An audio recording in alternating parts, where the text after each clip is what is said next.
Less well known than the Amazon, the Mata Atlântica is Brazil's other largest rainforest.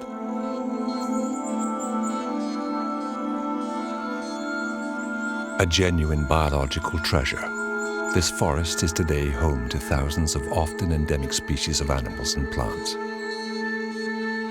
It once stretched for thousands of miles from north to south along the east coast of the country. Today, however, only a fraction of the original forest remains. Less than 5% according to experts.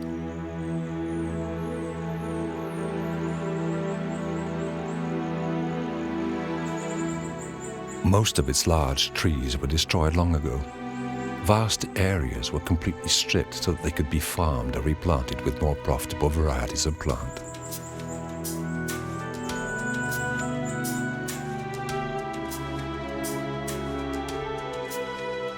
What remains of the Mata Atlântica today is divided into sparse islands separated by areas of farmland.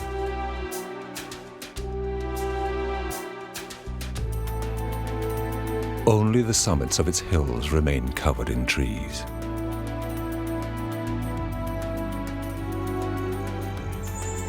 As the country's population developed, so too did its farming activities. Pastures took over the forest area as it disappeared at an alarming rate.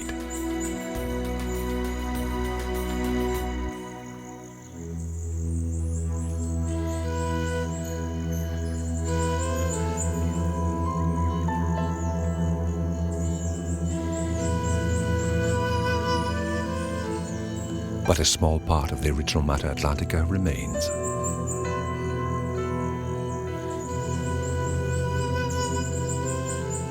For more than 30 years, this small and precious area, covering just a few thousand acres, has been the sacred home of the last Golden Lion Tamarins.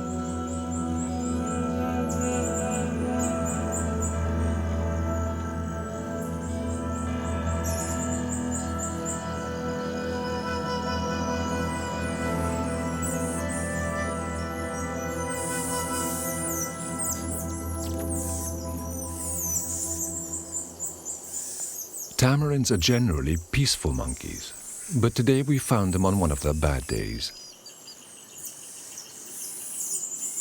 The young males seem to want to challenge the supremacy of the group's leader. But he has no intention of being pushed around. With tamarins, the rule is simple. There can only be one dominant male in each group.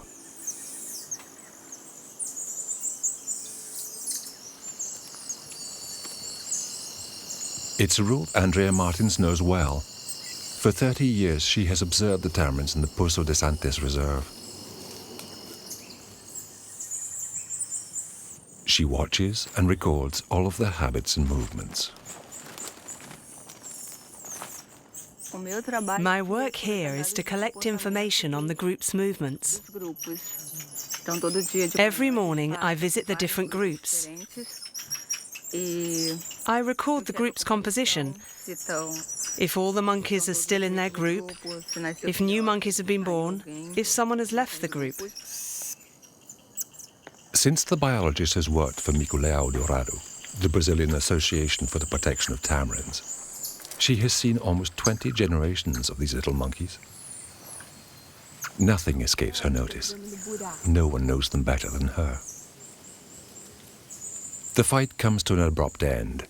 The bold young males that rebelled against the dominant male are sent on their way. They scatter into the forest to lay low for a while. The head of the group, an 8-year-old experienced monkey, has no difficulty gaining the upper hand on the novices. He has no intention of stepping down.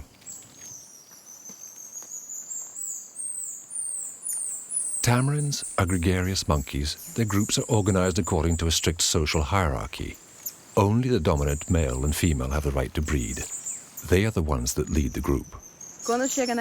When they reach adulthood, the older tamarins are expelled from the group.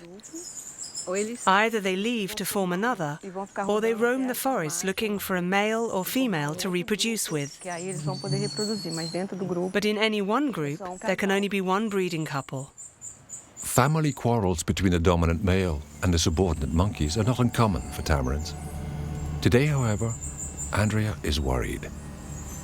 The group has grown, and it's natural for the young males to want their independence. However, there is a problem. The group's territory is far too small for new families to form.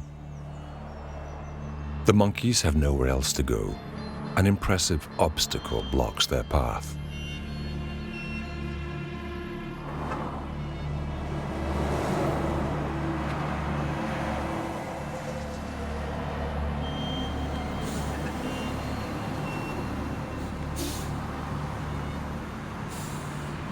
The BR-101, one of Brazil's main motorways, divides their territory in two.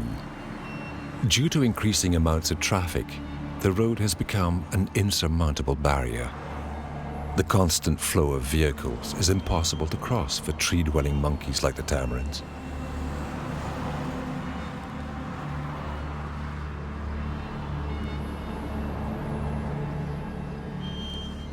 Originally from Puerto Rico, Carlos Rios Miranda is one of the world's top tamarin specialists. He moved to Brazil to study the monkeys here. For the biologist, the facts cannot be ignored. The highway today constitutes the main obstacle for growth in the monkey population, and therefore compromises the future of the species. In this region, this highway crosses the middle, transects the area of occurrence of the Golden Lion Tamarins. For conservation, it's a difficulty because the animals need to cross this highway. If we don't do anything about the crossing of the highway, it will put in check almost 30 years of conservation in the area. The BR-101, a vital transport link for Brazil, a never-ending highway that links the south to the north, from Porto Alegre to Natal, via Rio de Janeiro and Salvador de Bahia. 4,700 kilometers of concrete connects 12 states, 26% of commercial traffic, a quarter of all accidents. Unfortunately for the Golden Lion Tamarins, the road crosses the last natural area in which their species can still live in freedom. But for the sanctuary of the little golden monkeys, the worst is yet to come. Saturated with traffic, the highway is currently undergoing expansion to include 4 lanes from top to bottom. The section of the road which crosses the reserve today forms a dangerous bottleneck. It is one of the last remaining sections for the BR-101, with only 2 lanes of traffic.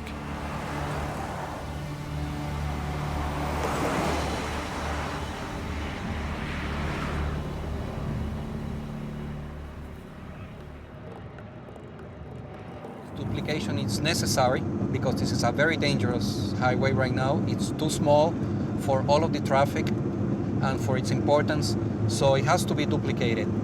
And we actually believe that this is probably going to be the human enterprise that has the largest impact on biological diversity on this region.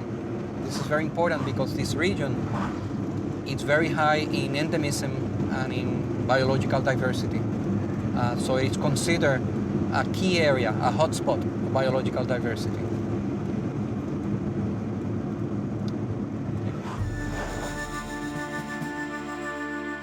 The Golden Lion Tamarins were not always a species confined to a shrinking territory. Hunted for their meat and captured for the pet trade, the tamarin population inexorably declined during the 20th century.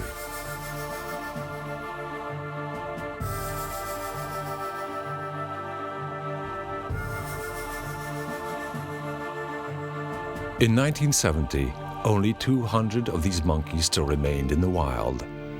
The species was on the brink of extinction.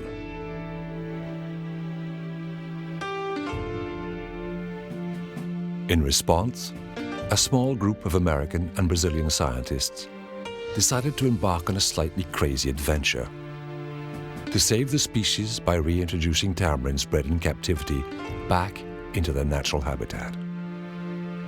Monkeys from zoos across the world were repatriated to Brazil and reaccustomed to the wild, in what remained of their original habitat, a few thousand hectares of the Brazilian Atlantica forests still under conservation. It was no easy task. More than 40 years of constant work was needed for the scientists to achieve their mammoth goal, to save the little golden monkey. Thanks to the incredible perseverance of these biologists, the species is now well readapted and prospering. Their numbers have grown from just 300 at the start of the mission to over 3,000 today. With tamarins, the dominant female of the group almost always gives birth to twins. She takes care of them herself at first, but the father soon takes his turn. Eventually, they will be taken under the wing of the group as a whole.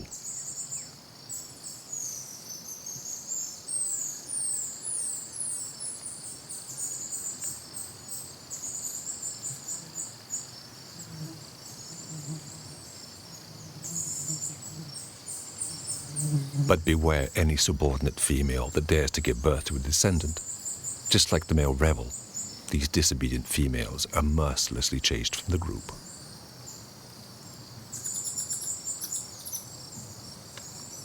In the very hierarchical tamarin groups, only dominant monkeys have the right to conceive young. It's a natural behavior, but one that has serious consequences, as it leads to a reduction of the genetic diversity of the species.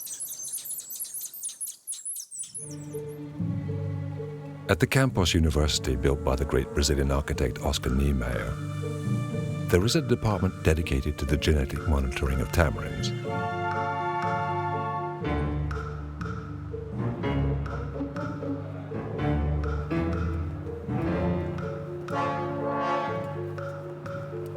Carlos Ruiz Miranda has worked for a number of years with geneticist Adriana Gratival studying the problem of inbreeding within the species. Because almost all of the tamarins in the wild today descend from just a few hundred individuals reintroduced some decades ago. Compared with 10 years ago, for example, we can see a loss in genetic diversity. So a species, even if it is in a well-protected area, if it isn't in contact or connected to other populations, is in danger of extinction, as they are isolated. It is very important, then, that the populations are all connected.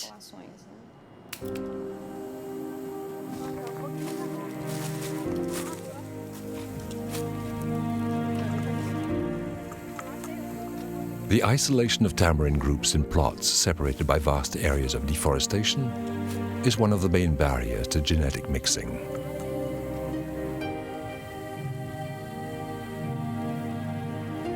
To reduce inbreeding, they must have contact with other groups, and for that, more trees need to be planted.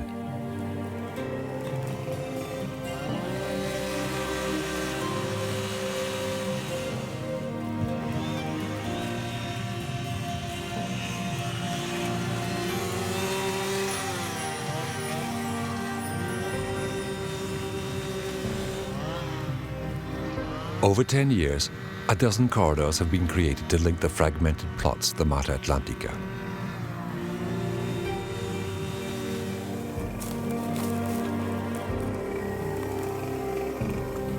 These wooded corridors have not only enabled the tamarins to mix with each other, but they have also opened up new areas that were previously inaccessible.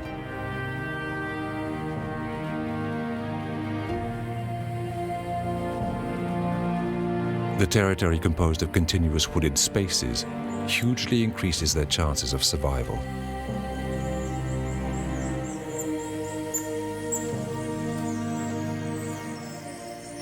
Tamarins are tree-dwelling monkeys, whose favorite place is just above the midpoint of a tree. It is here that they feel most secure. On the ground, the small monkeys are awkward and vulnerable. When they travel in this way across open land, they are easy prey for many predators both from the air and on the ground. In the Mata Atlantica during both the night and the day, danger is never far away. Forced to take the ground, the young tamarin excluded from the group is taking serious risks. Left to his own devices, the small monkey no longer has the protection of his fellow creatures. Tamarins are social animals, not suited to living alone.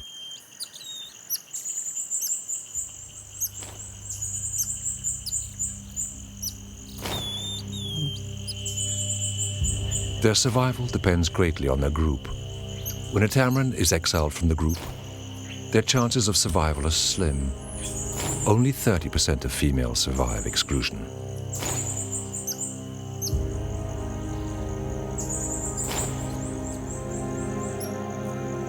Males do slightly better, but it is often at the price of a difficult and lonely life.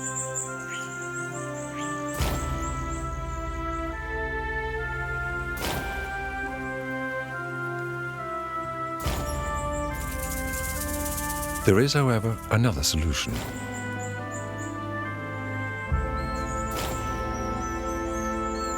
They can begin their own family. But to do this, they need territory, something that is almost impossible to find in this overpopulated part of the forest.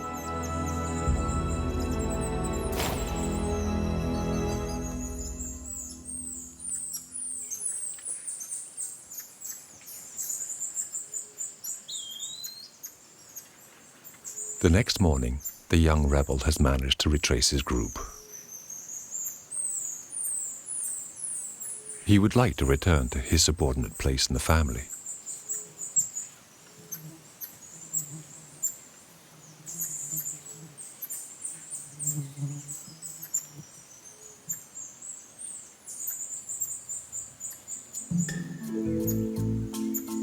Scared and hungry, from a distance he follows the dominant female, who is separated from the rest of the group. He tries to get close, but without success.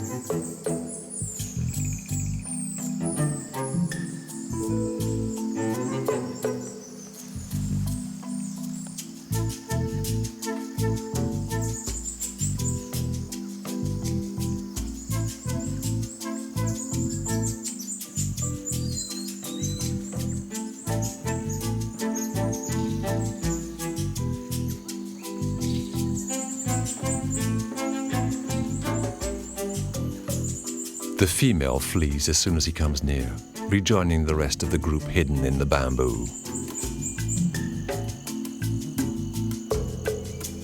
Any hope of return seems lost. The rebel will pay a high price for his revolt.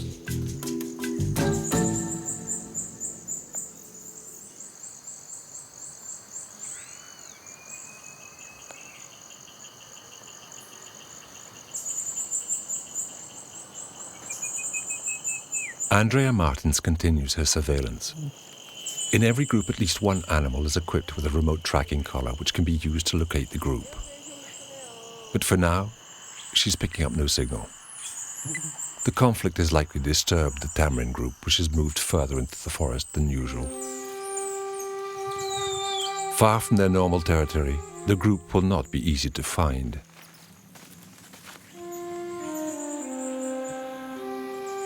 Normally, the tamarins follow a predictable route through the forest. Their movements are well known to the scientists that study them. The disorientated group has probably crossed into the territory of a rival family. Such an intrusion is a declaration of war.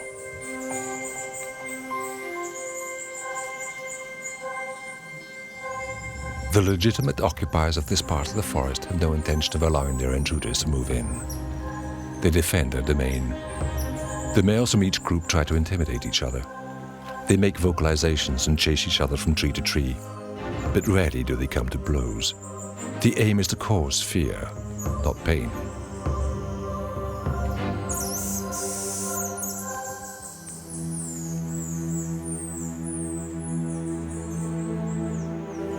There are limited resources available in each plot of the forest, which is why they are so fiercely contested. The original inhabitants quickly gain the upper hand on the new arrivals. The group of invaders retreat. They will have to return to their own territory. For the defeated monkeys, the stress of the battle is added to that of the family rivalries.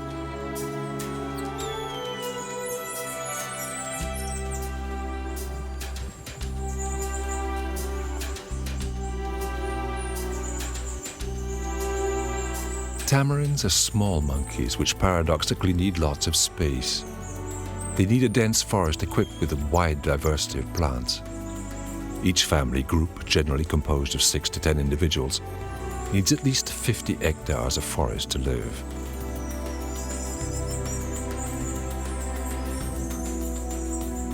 The monkeys lead a nomadic existence, constantly moving through their territory. They cover many kilometers every day and never spend 2 nights in the same tree, in order to prevent predators from being able to find them.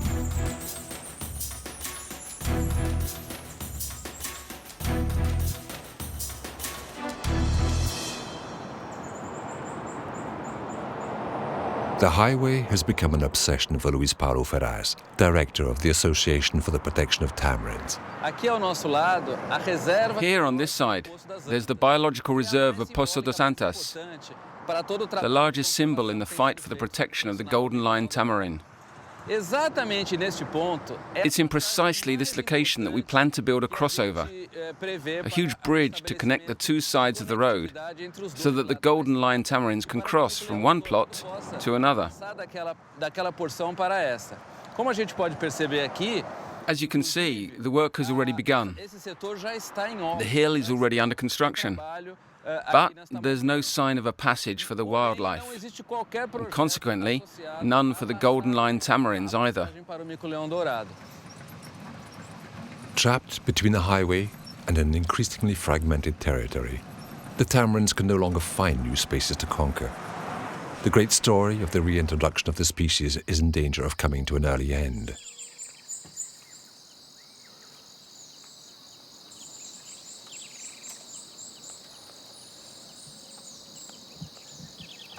The group Andrea is trying to locate has provisionally found refuge in a thicket of bamboo. It's peaceful, and the monkeys are undoubtedly safe here, but for a short time only.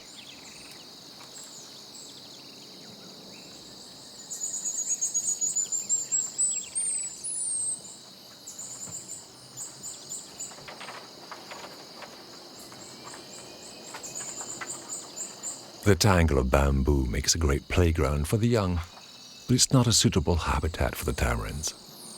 The fruit which these small monkeys consume in huge quantities don't grow here. There are no branches for the monkeys to rest on, and with the slightest gust of wind, the bamboo sways dangerously.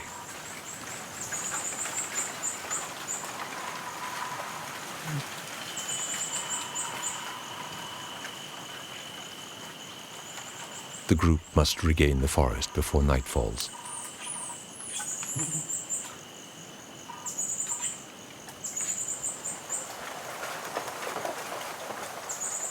When the monkeys run out of space, the scientists see only one other solution: translocation, capturing the tamarins and moving them elsewhere.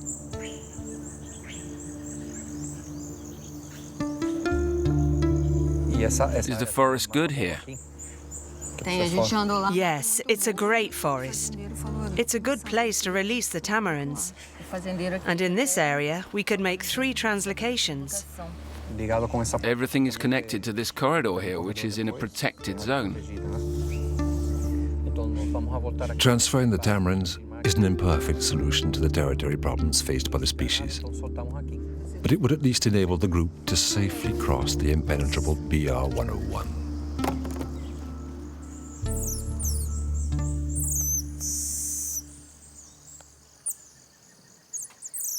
Before their translocation, the group Andrea and Carlos want to move have found a little patch of paradise, a grove of trees burgeoning with ingas, sweet-tasting peas the small golden monkeys adore.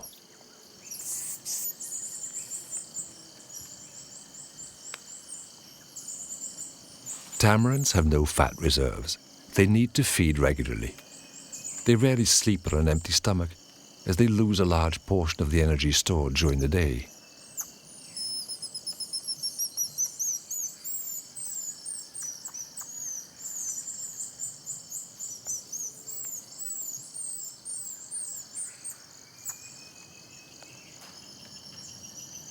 The group feast helps soothe tensions and repair bonds in the group. When there is no more food in this area, they will continue their journey until they find the next food resource.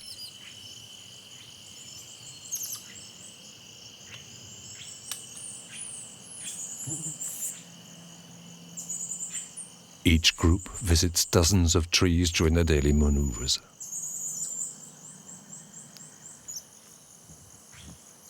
It takes at least 3 days for a group to cover their entire domain, and when they return to the start, the fruits will once again be ripe.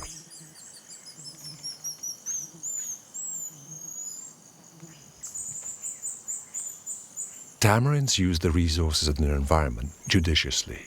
It's one of the species' most remarkable characteristics.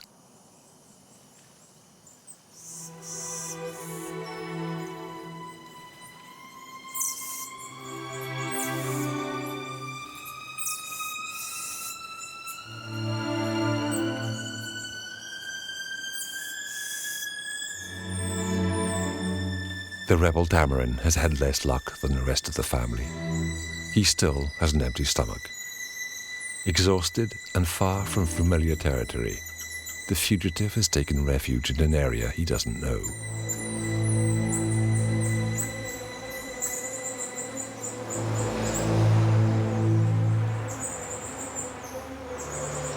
This hostile territory, located on the edge of the reserve, is dangerously close to the impassable BR-101.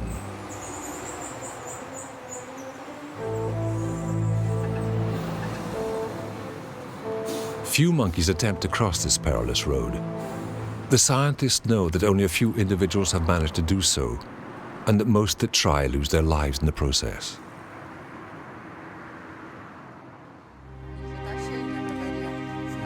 For years they have been searching for solutions, but despite their efforts, the members of the association have still not come to an agreement with the company responsible for building the highway. Now, time is running out.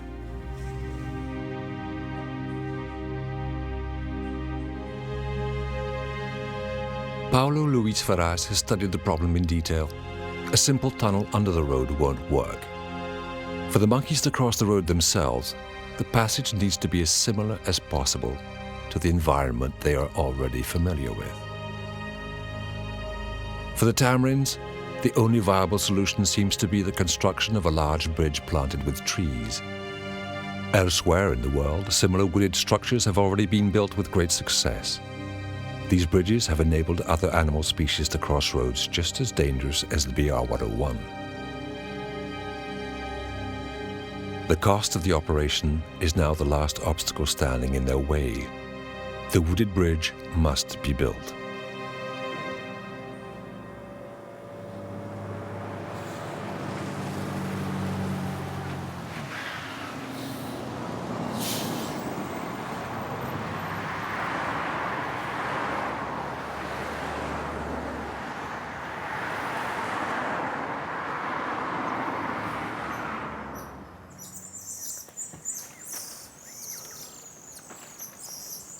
The stray group has finally returned to its usual territory. In the early morning, the monkeys are again numbed by the cold.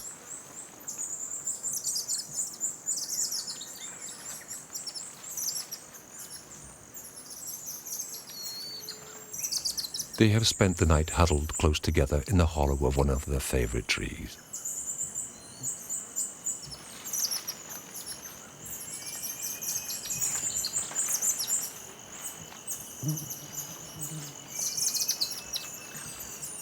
This privileged moment has helped rebuild the bonds within the group.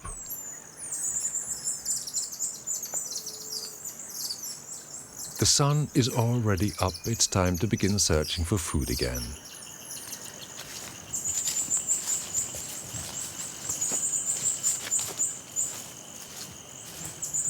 On the other side of the highway, far from Poço de Santos, Carlos and Andrea explore the forest where they hope to release the tamarins. Shall we go a bit further, or do we stay here? Yes, we'll stop here. Here is okay, isn't it? Yes, that's 50 meters. It's good.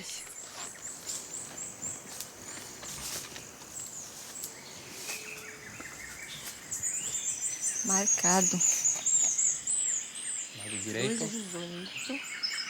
To avoid any territorial conflict, Carlos checks that there are no other tamarin groups already occupying this part of the forest. If other monkeys were present, they would undoubtedly respond to the pre-recorded vocalizations he plays.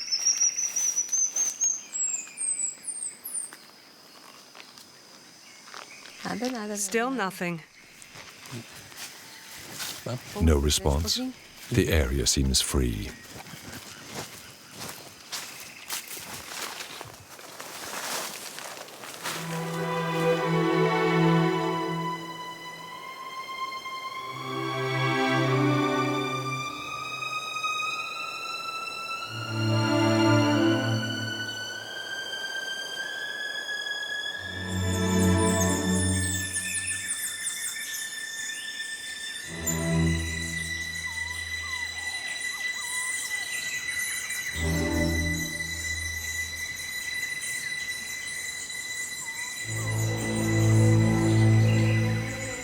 Now that everything has returned to normal, the dominant male can once again take advantage of his breeding rights.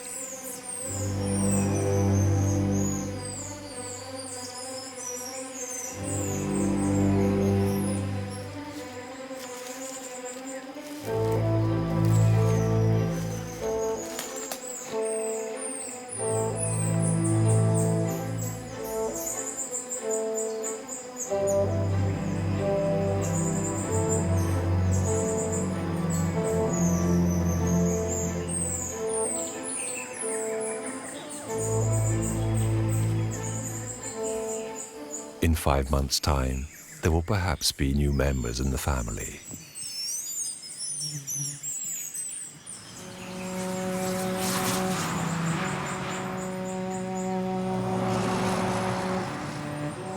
All along the BR-101, work continues. Every day, trucks dig, flatten, and hollow out the surrounding hills just a little more.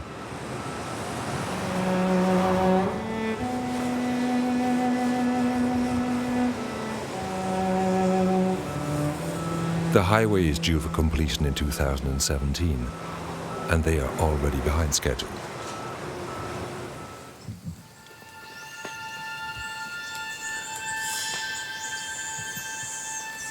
Unaware of the imminent changes, the Tamarin family explores part of the territory located near to the road.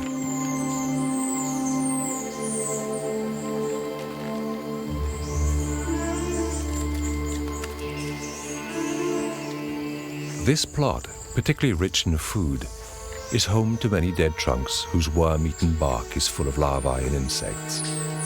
The tamarins become the predators. The protein is a welcome snack, as it helps vary a diet which is otherwise fruit-based.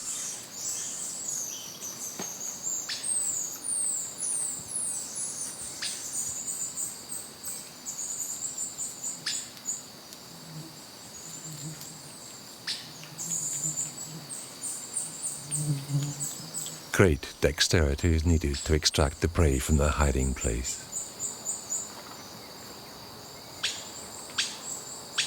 And when they hit the mother lode, they don't let go.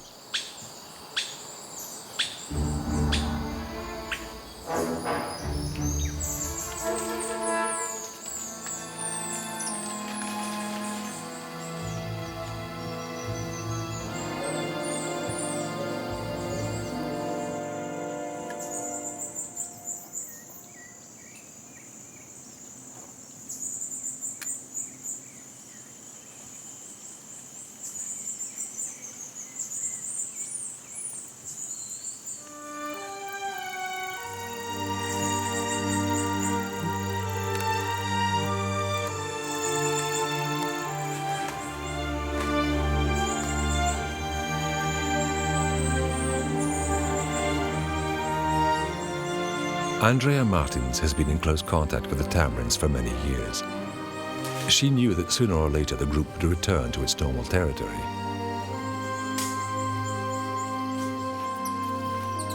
The tamarins know her too, and are used to her presence.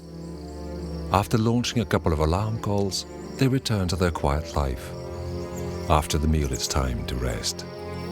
For the monkeys are unaware that they may be enjoying one of their last days in Poço de Santos. Now that the group has returned, plans can be made for their translocation.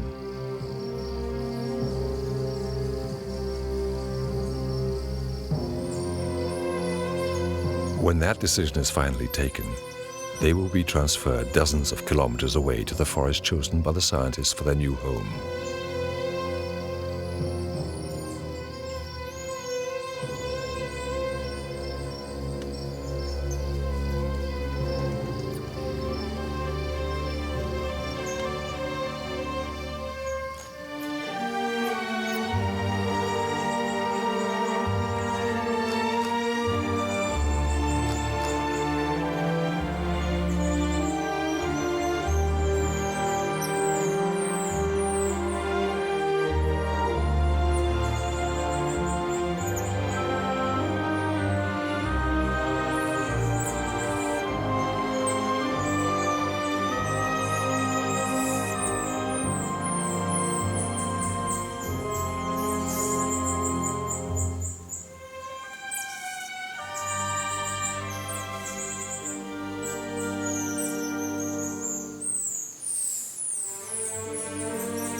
Andrea and Carlos are resigned to moving the tamarins.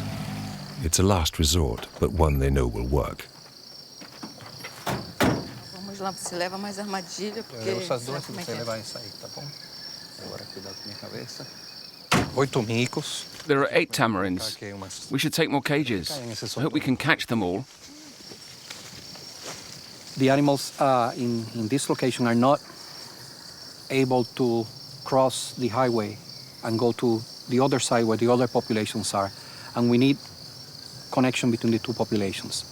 We need to transfer individuals and we need to transfer genes.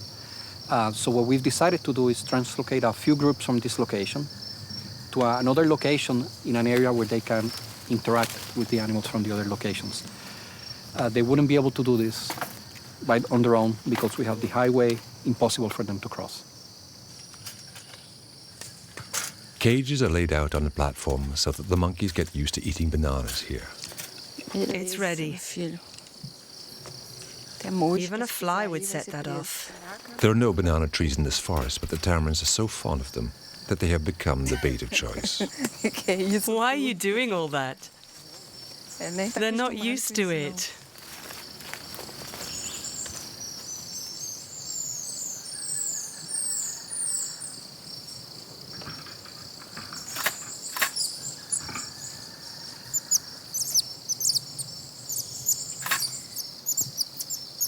The trap, though basic, soon pays off. The sweet-toothed monkeys are quickly caught one after another.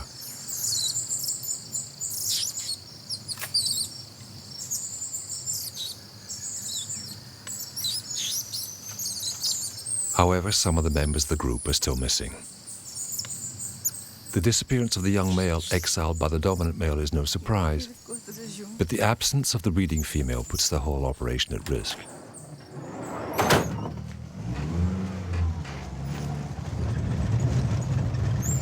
There you go, 5 monkeys. We were quick for 5 monkeys. We did well. Whilst they wait for the other members of the group to be caught, the tamarins are brought to one of the association's buildings for examination. This is not the first time that the scientists have carried out this type of translocation.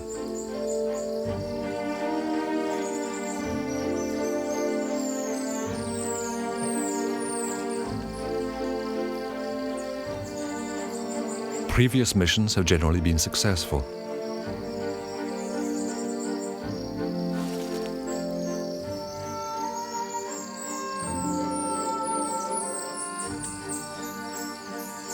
When moved to their new habitat, most of the displaced groups prosper.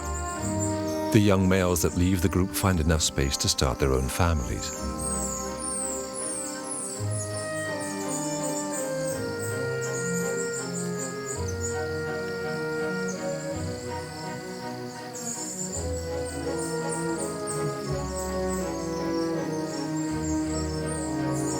There is another advantage to translocation. It enables groups at risk of inbreeding to encounter other monkeys born in the wild. The genetic mixing that results is highly beneficial for the species.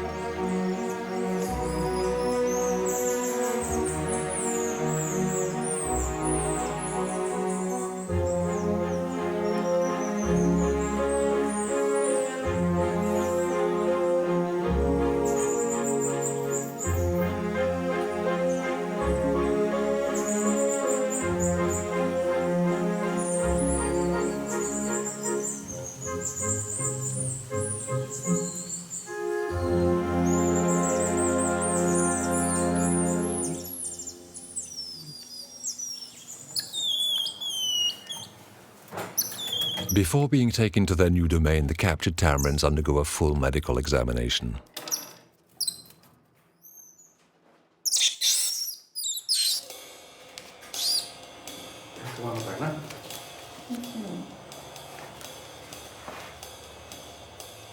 Who left this animal trapped in there? Poor thing. It's a male. A male? Is it old? I don't know. Which is the oldest, which is the youngest? Let's weigh him. It must be about 530. 530, you think so? He's light, 555 grams. Samples of fur are taken to establish the genetic makeup of each individual. This allows them to formally identify them and to complete a family tree for the line.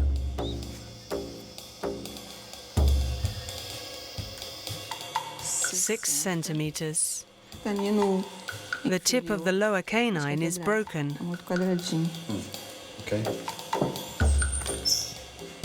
And there, 3 centimeters. 2.5. 2.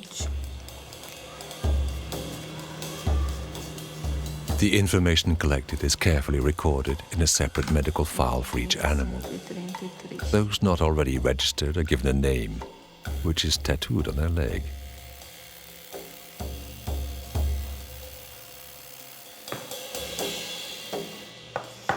Don't wake up. This tamarin's waking up.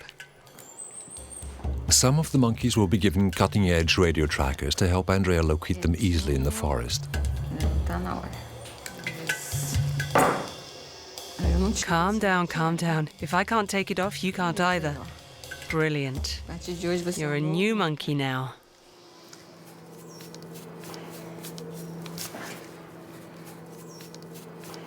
Lastly, very resistant but non-toxic paint is applied to the animal's fur, so that they can be identified from a distance.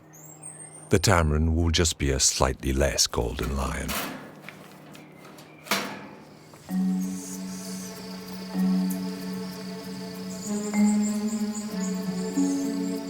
Back in the forest, the tamarins that avoided capture enjoy what might be their last moments of peace.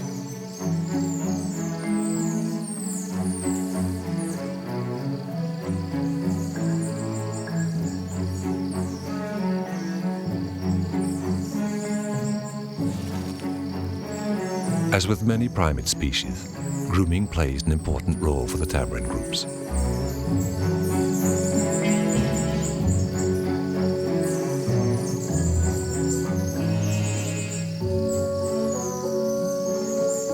Taking care of each other helps create connections, maintain the hierarchical relationship between dominants and subordinates, and is sometimes just a nice way to pass the time.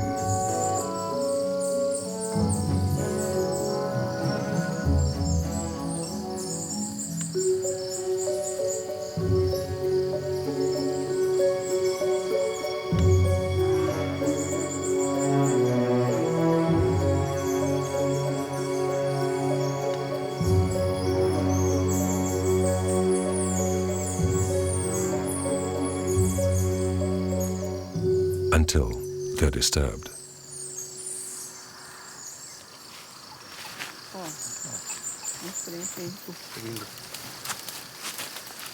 Now back in the forest with reinforcement, Andre and Carlos are searching for the last missing members of the group.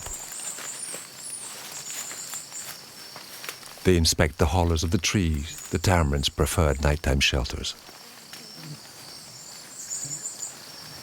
Option that we have is also to follow the group until they go to sleep at night, identify the sleeping hole, because these animals, they sleep very deeply. They go into a very deep sleep at night, and the whole group sleeps together, and then come at night, cut the sleeping hole from the tree with all the animals, and then translocate everybody like that. We don't like to do that because we will be destroying a resource, a sleeping hole for the animals that remain in this location. And that for us is an emergency situation. We have done that in the past in locations where the forest was going to be destroyed completely. So we did that.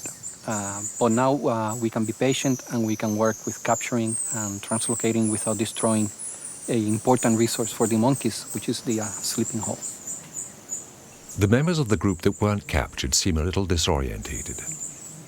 There is no time to lose, as an incomplete group is extremely vulnerable.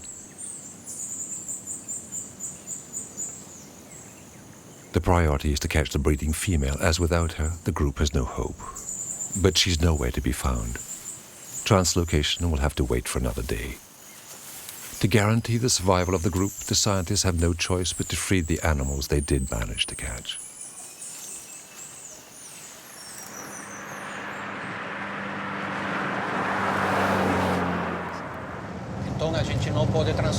So we can't move them.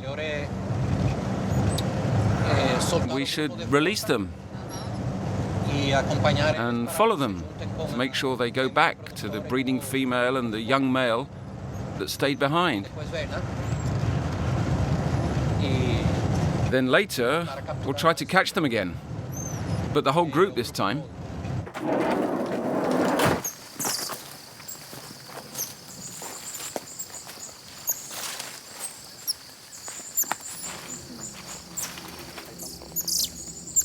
Bye, kids.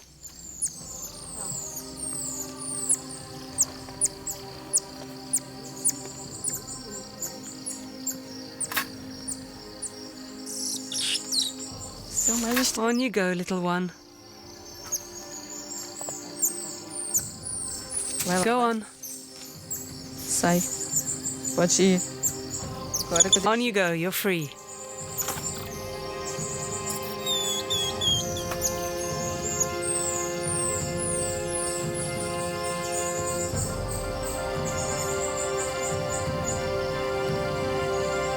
Released back into the wild, the group quickly reforms.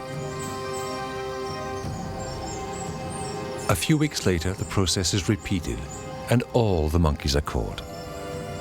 Andrea Martins and Carlos Ruiz Miranda have successfully moved the entire group to a virgin territory, where new groups were spontaneously created.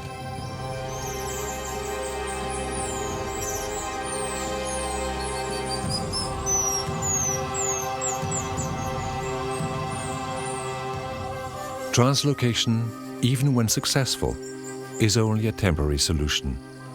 It does not address the real problems faced by the animals. As a species, the Golden Lion Tamarins must be able to develop without intervention from humans. They must regain possession of the natural habitat which once belonged to them. The association has pursued this goal for many years, but the Tamarins' guardian angels are not naive. They know that this goal can only be achieved if the animal's vital space is conserved, and if mankind finally places biodiversity at the heart of its development projects.